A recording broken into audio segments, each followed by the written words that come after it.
Bienvenidos y bienvenidas. En este capítulo vamos a ver los temas relacionados con café, té y cacao.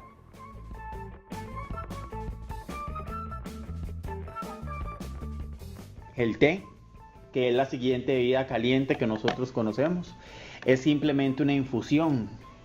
¿Qué es una infusión? Simplemente tomar agua caliente y tomar una matriz que ya está seca, ¿verdad? Una planta que ya ha sido seca, en la cual, o que ya ha pasado por un proceso de secado, en la cual vamos a través del agua crear una disolución de los componentes que se van a extraer. Más bien, simplemente es una extracción con agua caliente de los componentes que están dentro de lo que es la planta seca.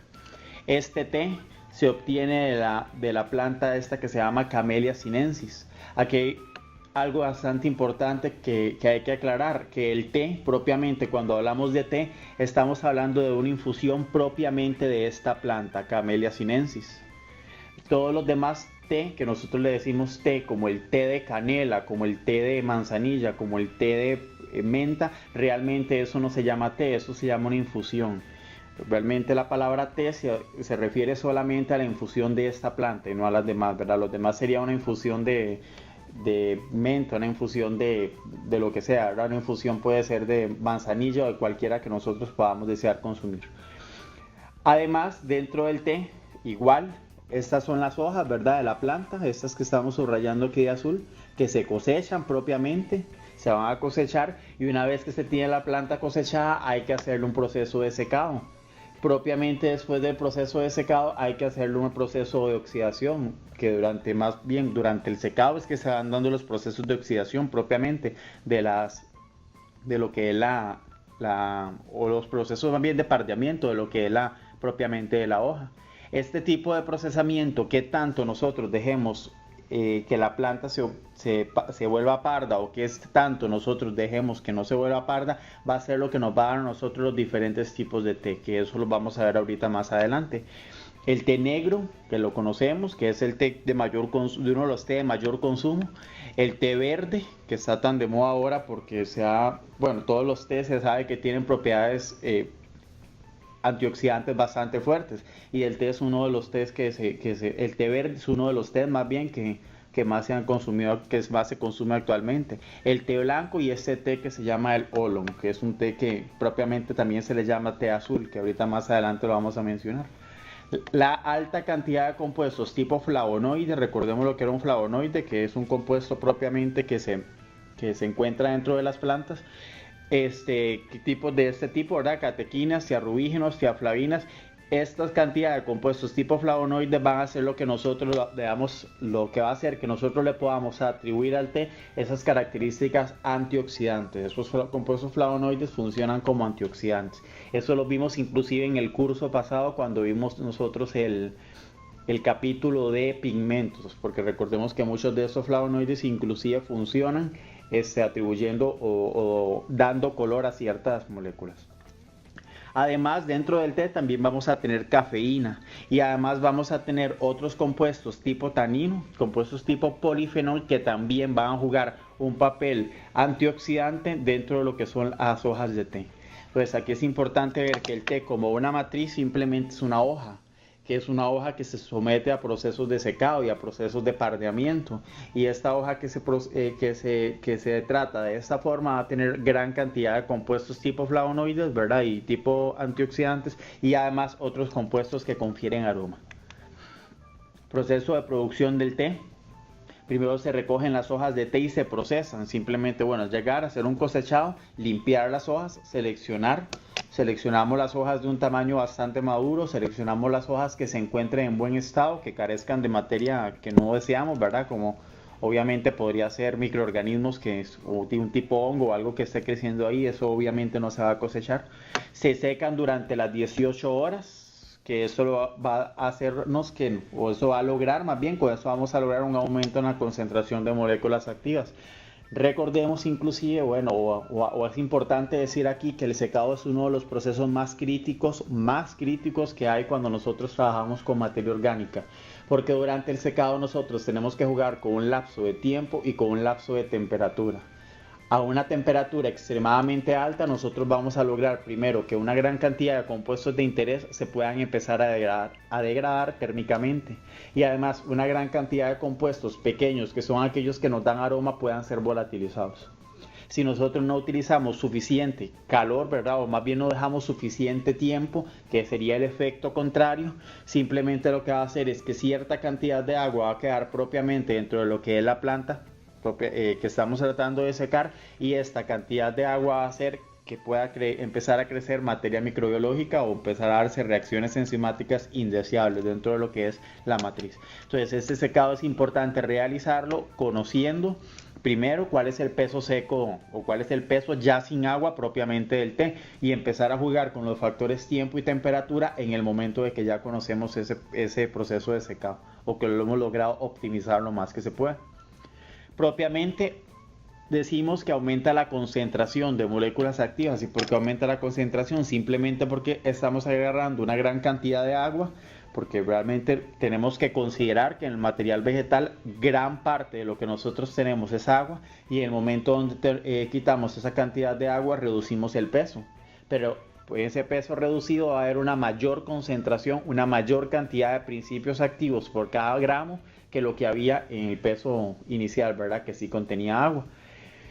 Una vez que se da el secado, se trituran las hojas, un triturado simple para permitir que se contacten las enzimas de este tipo, fenolasas, ¿verdad? Polifenoloxidasas, con las catequinas, y se den este tipo de reacciones de oscurecimiento. Eso ya lo hemos visto inclusive en el curso pasado, en el capítulo que nos da la parte de enzimas, que estas enzimas son las que se encargan propiamente de lo que es el oscurecimiento enzimático dentro de las matrices.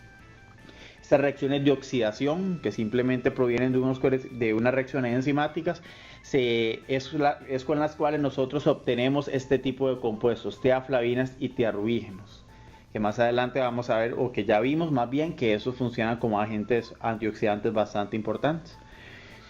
Una vez que ya se tiene el triturado, ¿verdad? Se terminan de secar las hojas. ¿Para qué? Para disminuir la cantidad de actividad del agua, ¿verdad? Lo suficiente para detener estas reacciones de pardeamiento enzimático que se dan propiamente dentro de lo que es la planta. Productos del té: vamos a tener el té blanco, vamos a tener el té verde, vamos a tener el té negro. ¿Cuál es la diferencia entre ellos? El té blanco es obtenido de aquellas plantas que fueron cultivadas lejos de la luz solar, por las cuales no hubo una gran o las plantas propiamente, las células vegetales, no desarrollaron dentro de lo que es el cloroplasto la suficiente clorofila para poder dar reacciones de fotosíntesis. Entonces, en el momento donde nosotros no tenemos clorofila, no vamos a tener color verde. Entonces, este té blanco que nosotros obtenemos, que no tiene ese color verde característico de la clorofila, se obtiene principalmente por eso, por plantas que han sido obtenidas propiamente de hojas que no desarrollaron clorofila dentro de su estructura. El té verde, digamos que sea ese, ¿verdad? Porque realmente eso depende tanto de la imagen como de muchas otras cosas, pero digamos que este sea el té verde, este que estamos subrayando aquí. Este té verde va a ser aquel té que se obtuvo de plantas que sí tienen clorofila, pero en las cuales nosotros no dejamos que sucediera un proceso de oxidación propiamente de los pigmentos lo suficientemente efectivo para que estos cambiaran de color por oscurecimiento enzimático. En donde sí se da un cambio de color por oscurecimiento enzimático es en este tipo de té, digamos que sea ese, que sería el té negro, ¿verdad? El té que tiene ese color rojizo, ¿verdad? Cuando ya lo disolvemos en agua, en el cual simplemente la planta que sí tenía clorofila, ¿verdad? La planta como tal, ¿verdad? Las hojas cosechadas como tal, que fueron sometidas a un proceso de oxidación, ¿verdad? Un proceso de oscurecimiento. El té oolong, que lo menciona el material bibliográfico que se utiliza en este curso, simplemente es un té que se deja que se dé que se den este tipo de reacciones de oscurecimiento, pero no tanto como en el té negro, que es al té al que le llamamos el té azul. La última de las bebidas de esta presentación que vamos a ver es aquella que se obtiene a través del cacao, que comúnmente conocemos como el chocolate. Este cacao se obtiene de este cultivo, que es un árbol que le llamamos Theobroma cacao. A partir de ese árbol, ¿verdad? O más bien propiamente dentro de lo que es del tronco de ese árbol van a nacer estas frutas en forma de vaina que están aquí, y estas frutas adentro van a tener estos granitos que son los granitos de cacao. Estas crecen obviamente, como lo dijimos, sobre el tronco del árbol y contienen esos granos que son los que posteriormente vamos a secar y hacerles tratamientos propiamente fermentativos para la obtención de lo que es el cacao y la posterior fabricación del chocolate. Estos contienen carbohidratos, proteínas y lípidos, que estos lípidos precisamente tienen una característica importante que más adelante la vamos a ver. Se utilizan para la producción de chocolate, ¿verdad? Propiamente en el momento en que se mezclan ya con la leche, azúcar y otros ingredientes. El chocolate simplemente es un proceso un poco más elaborado que se obtiene a través del cacao, el cual corresponde a una mezcla bastante homogenizada con leche, azúcar y algunos otros ingredientes como frutas o cualquier otra cosa que se pueda poner. El procesamiento del grano de cacao es un proceso propiamente que incluye, que va desde lo que es la recolección y la selección de los granos hasta lo que es la molienda, pasando por ciertas reacciones de fermentación. Entonces lo primero que vamos a hacer es hacer la recolección y la selección de los granos basado en lo que es la madurez hortícola propiamente dentro de las vainas, y el estado del fruto, que es obviamente el hecho de que el fruto se encuentre en buenas condiciones, principalmente cerrado, ¿verdad? Que la vaina no esté abierta o no haya sido golpeada de alguna forma mecánicamente, o que esté invadida por algún organismo microbiológico. Una vez que hacemos el cosechado, ¿verdad? O lo que es la selección y la recolección, vamos a hacer lo que se realiza o lo que le conocemos como una fermentación. Esta fermentación puede ir entre 2 y 8 días, aunque aquí vemos 8 días, pero va más o menos entre 2 y 8 días, que se realiza en oxígeno, porque simplemente lo que buscamos es principalmente desde el principio tomar los azúcares y poder fermentarlos a etanol, y propiamente una vez que lo tenemos en etanol ocupamos una oxidación, por ahí la necesidad de incorporar oxígeno, y que esa oxidación nos lleve a nosotros ese etanol hacia la producción de ácido láctico. Entonces obviamente es una fermentación que se obtiene propiamente de levaduras, que las levaduras no vienen dentro de lo que es el grano del cacao, sino que estas levaduras se incorporan una vez que el grano se abre, ¿verdad? De una vez que más bien la vaina se abre. Cuando la vaina se abre es cuando se pierde la esterilidad que hay adentro propiamente de la vaina, y entran todos esos microorganismos tipo levaduras que van a ser los que nos van a permitir a nosotros posteriormente hacer esa fermentación. Entonces se hace 8 días de 2 a 8 días con oxígeno, con levaduras que provienen propiamente o que entran en el momento en que se abre la vaina, y lo que sucede, ya lo dijimos, ¿verdad? Que es una fermentación de azúcares, principalmente o al inicio a compuestos tipo etanol, y posteriormente a compuestos tipo ácido láctico.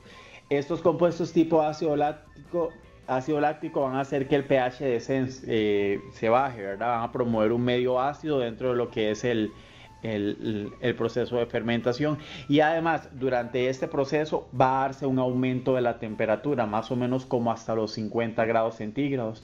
Este aumento de la temperatura nos va a permitir a nosotros lo siguiente: primero, que se degrade la pulpa, propiamente la pulpa que está dentro de lo que es el grano, se va a poder degradar gracias a ese aumento de la temperatura, y la vamos a poder remover propiamente después. Simplemente la vamos a poder remover, ya que esta se vuelve líquida. Y además este aumento de la temperatura nos va a permitir a nosotros tener las condiciones necesarias para que se den propiamente lo que son los fenómenos oxidativos. Además, este aumento de temperatura va a hacer que la capacidad de germinación que tiene el grano de cacao como semilla, ¿verdad? Como buena semilla que tiene, ¿verdad? Dentro del fruto, propiamente esta capacidad de germinación se vea disminuida gracias a este aumento de temperatura. Esto de lo que hablamos, los fenómenos oxidativos, se refiere a los fenómenos de oscurecimiento, ¿verdad? Entonces ese aumento de temperatura nos va a proveer a nosotros las condiciones necesarias para que se encuentren los polifenoles, que posteriormente sufren un pandeamiento enzimático. Recordemos que las reacciones de oscurecimiento enzimático se ven aumentadas, la velocidad de esas se ve aumentada gracias a temperaturas altas. Y este color del grano, el color propiamente más oscuro que va a tener el grano de cacao durante o después propiamente de lo que es el proceso de fermentación, nos dice a nosotros qué tan efectivo o no fue este proceso de fermentación. Entonces veamos que básicamente lo que ocurre es un complejo de varias reacciones donde nosotros vamos a tener principalmente lo que es la producción de ácido láctico y el aumento de la temperatura. Además, algo que no lo dijimos es que esta misma fermentación o este mismo aumento dentro de lo que es la temperatura va a hacer que los compuestos fenólicos se empiecen a producir, lo cual hace que los granos vayan a disminuir el sabor astringente, esa sequedad que promueven ellos dentro de lo que es la cavidad bucal. Recordemos que el sabor astringente se asocia a sequedad propiamente dentro de lo que es las mucosas de la boca. Posteriormente también se van a formar precursores de aroma y sabor, que es algo muy característico del cacao, ¿verdad? El olor, ¿verdad? Lo que llamamos el aroma a chocolate, ¿verdad? O a cacao, y el sabor que tiene. Durante el tostado, estos se forman principalmente durante lo que son las fases de tostado, la incorporación de calor. Durante el secado, además, se disminuye el contenido de agua a un 6%, lo cual hace que se estabilice el producto en el anaquel, simplemente por una disminución de la actividad del agua y las consecuencias que numerosamente hemos visto que esto trae, ¿verdad? Que es la disminución de la actividad enzimática y la estabilidad microbiológica. Y este secado propiamente del grano de cacao puede realizarse ya sea por vías naturales o por vías artificiales, que eso va a depender obviamente de las capacidades que tenga la industria y de la cantidad de cacao que se tenga que secar. Dentro de lo que es la composición del grano de cacao vamos a tener uno de los principales o los que más nos interesa es la grasa, que viene propiamente o lo que le llamamos manteca de cacao. Va a venir esa manteca de cacao con ácidos grasos de 18 carbonos insaturados y además dentro de estos ácidos grasos de 18 carbonos insaturados va a venir el ácido palmítico en forma de triglicéridos. Estos tienen la característica, ¿verdad?, de que se colocan en las posiciones adecuadas del glicerol y esta configuración va a hacer que la grasa propiamente tenga un punto de fusión específico cercano o que más bien se encuentra entre la temperatura propiamente del ambiente, ¿verdad? Que estamos hablando que el ambiente por general está a unos 25 grados y el cuerpo humano que se encuentra a 37 grados. Entonces digamos que dependiendo del tipo de manteca nosotros vamos a tener que esa manteca funde entre los 25 y los 37. Eso es lo que hace que propiamente la manteca de cacao tenga esta característica importante que hace que el cacao se funde en la boca de las personas cuando la persona se lo va a comer. En el momento en que se incorpora suficiente cantidad de manteca de cacao a la formulación del chocolate. La proteína que se encuentra dice que es baja en aminoácidos esenciales y no es fácilmente digerible, aunque existe un nivel de proteína ahí, es al ser baja en aminoácidos que realmente el cuerpo necesita y tener baja biodisponibilidad, el cacao no se considera una fuente de proteína importante. Sin embargo, también vemos obviamente que al haber aminoácidos disponibles y al haber carbohidratos, aunque sean pequeñas cantidades disponibles, se pueden dar reacciones de tipo de oscurecimiento, ¿verdad? Por vía Maillard. Dentro de los que son los carbohidratos vamos a encontrar fibra y almidones, principalmente la fibra como un carbohidrato no digerible y los almidones como una fuente de reserva alimenticia.